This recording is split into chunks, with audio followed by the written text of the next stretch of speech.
บายดี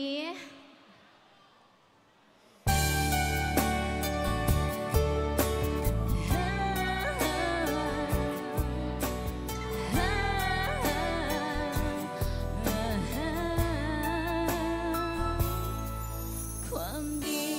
ที่มีให้ไปนั้นน้อยหรือใด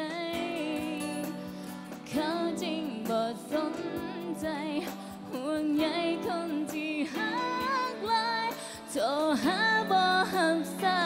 ยส่งข้อความบ่ตอบเหมือนเคยให้คำหาต้องลงง่ายด้วยคำว่าเลิกลาสิ้นสุดกันเลยดีกว่าความหักที่จอมปลอมอย่ามาขออ้อนวอนคืนดีอย่าได้เสียเวลาถ้าบ่จริงใจ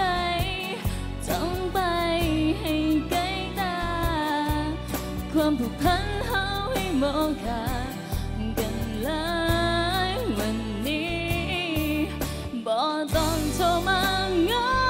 กันพอลืมไปแล้วจากหัวใจขาดความหักขาดความห่วงใยแยกกันไปเถิดวันนี้ไปอยู่น้ำเขาไว้สนใจอยู่กับคนที่ว่าดีส่วนคนคนนี้ให้คิดว่าตาย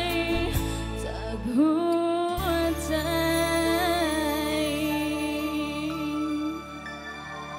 ขอเสียงกรี๊ดดังให้ดีกัน